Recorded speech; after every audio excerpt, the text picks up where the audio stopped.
سورہ یاسین مکہ میں نازل ہونے والی قرآن کریم کی صورتوں میں سے ایک عظیم صورت ہے۔ یہ صورت 83 یعنی 83 آیات پر مشتمل ہے، اور اس صورت کے اندر توحید الوہیت، توحید ربوبیت اور توحید کو جھٹلانے والوں کی سزاؤں کا بیان ہے۔ ایسے ہی اس صورت میں آخرت پر ایمان اور مرنے کے بعد دوبارہ اٹھائے جانے کا ذکر ہے۔ جو لوگ اس صورت کو سمجھ کر پڑھتے ہیں تو اہل ایمان کے دلوں میں اس کا زبردست اثر پڑتا ہے۔ لیکن ایک بات یاد رہے کہ اس صورت کے فضائل میں بہت ساری احادیث بیان کی جاتی ہیں، جن میں سے بیشتر تو پوری طرح جھوٹ ہیں، موضوع ہیں، اور کچھ ایسی ہیں جو کہ موضوع یا جھوٹ تو نہیں ہیں لیکن وہ بھی کمزوری سے خالی نہیں ہیں، ضعیف ہیں۔ اہل علم محققین کہتے ہیں، بلکہ شیخ محمد صالح المنجد سعودی عرب کے بہت بڑے عالم، اس طرح سے بہت سارے علماء یہ بات کہتے ہیں کہ اس صورت کی کوئی مخصوص فضیلت کسی صحیح حدیث سے ثابت نہیں ہے۔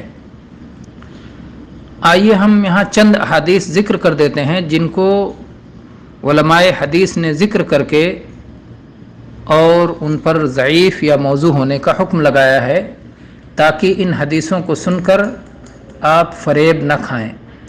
ان حدیثوں کے بارے میں تفصیل آپ امام ابن الجوزی رحمہ اللہ کی کتاب الموضوعات، اور ایسے ہی امام شوکانی کی کتاب الفوائد المجموعہ، اور اسی طرح سے ایک شیخ محمد عمرو عبد اللطیف حفظہ اللہ ہیں، جنہوں نے سورہ یاسین کے فضائل کی احادیث کو جمع کیا اور کی تحقیق کی ہے، اور اس اپنی کتاب کا نام رکھا ہے حدیث قلب القرآن یاسین فی المیزان و جملۃ مما روی فی فضائلہا۔ تو اس کتاب میں جا کر ان احادیث کے بارے میں تفصیل دیکھ سکتے ہیں، لیکن یہاں مختصر طور پر بیان کر دینا چاہتا ہوں تاکہ آپ کے سامنے یہ احادیث بیان کی جائیں تو آپ اس سے دھوکہ نہ کھائیں۔ ایک حدیث یہ بیان کی جاتی ہے کہ ہر چیز کا ایک دل ہوتا ہے، اور قرآن کا دل سورہ یاسین ہے۔ جو شخص اسے ایک بار پڑھے گا گویا اس نے قرآن پاک کو 10 بار پڑھا۔ یہ حدیث صحیح نہیں۔ دوسری حدیث یہ بیان کی جاتی ہے کہ جو شخص سورہ یاسین کسی رات میں پڑھے گا تو صبح ہونے تک اس کی بخشش ہو جائے گی۔ یہ حدیث بھی صحیح نہیں ہے۔ تیسری حدیث یہ بیان کی جاتی ہے کہ جو شخص سورہ یاسین کو ہر رات پڑھا کرے گا تو جب اس کی موت آئے گی تو وہ شہادت کی موت لکھی جائے گی۔ یہ حدیث بھی صحیح نہیں ہے۔ اسی طرح سے ایک حدیث یہ بیان کی جاتی ہے کہ جو شخص قبرستان میں داخل ہو اور سورہ یاسین کی تلاوت کرے تو سارے قبرستان والوں کے عذاب میں اس دن تخفیف کر دی جائے گی، اور قبرستان میں جتنے لوگ دفن ہیں ان کی تعداد کے برابر نیکیاں ملے گی۔ یہ حدیث بھی صحیح نہیں ہے۔